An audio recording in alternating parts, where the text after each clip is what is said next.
রাধে রাধে, হরে কৃষ্ণ, হরি বল। আপনারা সকলে কেমন আছেন? আশা করছি আপনারা সকলে ভালো আছেন, আমরাও ভালো আছি। তো অনেকদিন পর একটা ভিডিও নিয়ে চলে এলাম।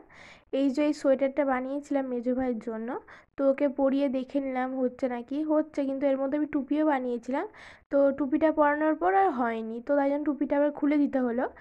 আর আজকে গোপুসোনারা এই সোয়েটারগুলোই পরবে, তো এগুলো আমি বানিয়েছিলাম আগের বছরে। তো এই সেটটা ওরা আজকে পরবে। তো ওদের এই যে এই ব্যাগটা আছে, এই ব্যাগটার মধ্যে ওদের আগের বছরের সমস্ত সোয়েটার আছে। আপনারা সকলে যদি দেখতে চান অবশ্যই কমেন্ট করে বলবেন, আমি আপনাদের আলাদা একটা ভিডিও করে দেখাবো গোপুসোনাদের সোয়েটার কালেকশান।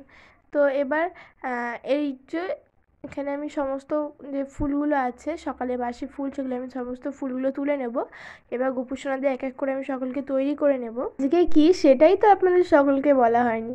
আজকে হচ্ছে বিহার পঞ্চমী। এবার বিহার পঞ্চমীর ব্যাপারে কিছু কথা আমি আপনাদের সকলের সঙ্গে শেয়ার করছি, আপনারা সকলে অবশ্যই শুনবেন। আর এখানে গোপুসোনাদের সেবা দর্শন করবেন। 6 ডিসেম্বর আজকের দিনে হরিদাস ঠাকুর নিধুবনে বাঁকে বিহারীজিকে প্রকট করেছিলেন, তাই আজকের দিনটাকে বিহার পঞ্চমী বলা হয়। বৃন্দাবন ধামে যে বাঁকে বিহারীজির মূর্তি আছে, সেটা কিন্তু কোনো মানুষের হাতে তৈরি করা নয়, সেটা কিন্তু ভগবান নিজে প্রকট হয়েছিল। আপনারা সকলে আরতি দর্শন করতে করতে অবশ্যই গল্পটা শুনবেন। হরিদাস ঠাকুরের শালিগ্রাম শিলা ছিল, তো ওনার এক প্রতিবেশী, তার কাছে ভগবানের মূর্তি ছিল বিহারীজি। একদিন তার প্রতিবেশী ভগবানের জন্য বস্ত্র, গহনা গাঁটি সমস্ত নিয়ে যাচ্ছিল, তখন হরিদাস ঠাকুর দেখেন।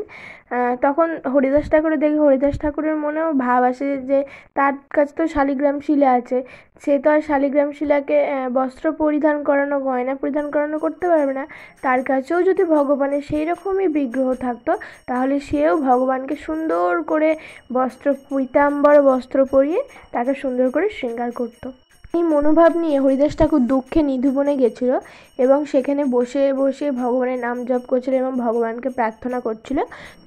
তারপরেই ঠিক তার কিছুক্ষণ পরে ভগবান কিন্তু প্রকট হয়েছিল বাঁকে বিহারী রূপ ধারণ করার জন্য। কিন্তু 6 ডিসেম্বর আজকের দিনটা কিন্তু আমাদের সকল বৈষ্ণব ভক্তদের জন্য খুবই স্পেশাল দিন, বাঁকে বিহারীজির প্রাকট্য উৎসব।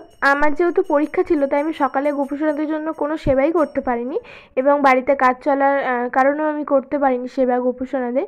তো তাই জন্য এখন বিকেলবেলা আমি বানাচ্ছি পায়েস, যেহেতু আমাদের বাঁকে বিহারীজির জন্মদিন, তো পায়েস তো করতেই হবে। তো এখানে আমি এখন পায়েস তৈরি করে নিচ্ছি গোপুসোনাদের। আর আমার সন্ধ্যা আরতি, কীর্তন আপনারা সকলে অবশ্যই দর্শন করেছেন নিশ্চয়ই। আর আমাদের আরেকটা চ্যানেল আছে আমার সোনা ভাই, যারা সেই চ্যানেলে এখনও ভিজিট করেনি অবশ্যই ভিজিট করে সেখানে গোপুসোনাদের শর্ট ভিডিও যায় এবং একটা ব্লগ ভিডিও গেছে, আপনারা সকলে অবশ্যই দর্শন করে আসতে পারেন। আর এখানে আমাদের পায়েস তৈরি, আর পায়েস নিয়ে আমি এখন যাব গোপুসোনাদের ঘরে। আর এখানে এই যে জল নিয়ে চলে এসেছি, খাওয়ার জল গোপাল সোনাদের, যেহেতু আমাদের এখানে হালকা হালকা ঠান্ডা পড়ে গেছে, তো তাই জন্য হালকা উষ্ণ গরম জল কিন্তু ওনাদের ভোগে আমরা দিচ্ছি। আপনারা সকলে দেওয়ার চেষ্টা করবেন, কারণ আমাদের যেমন ঠান্ডা লাগে, সর্দি হয়, ঠান্ডা জল খেলে খুব কষ্ট হয়, গোপুসোনাদেরও কিন্তু ঠিক সেই রকমই কষ্ট হয়। তো এই যে আমি যে গরম জলটা দিলাম, তার মধ্যে আমি ঠান্ডা জলও দিয়ে দিলাম, মিশিয়ে দিলাম। আর রাতে শয়নের জন্য জলটা আমি একটু বেশি গরমই রাখলাম, যে গোপুসোনারা রাতের দিকে খাবে, তো তখন জলটা ঠান্ডা হয়ে যাবে। তো এখানে আমি ভোগ লাগিয়ে দিয়েছি। আমাদের গোপাল ভাইদের ইচ্ছে ছিল ছোটো বাটিটাতে খাবে পায়েস, তো ভোগ গ্রহণ করবেন, তো তাই জন্য আমি ওদের ছোটো বাটিটাতেই দিলাম। আপনারা সকলে অবশ্যই সম্পূর্ণ ভিডিওটা দর্শন করবেন, ভিডিওটা স্কিপ করে যাবেন না। আর আজকে আমাদের গোপুসোনাদের শৃঙ্গার সেবা কেমন হয়েছে অবশ্যই আপনারা সকলে কমেন্টে বলবেন।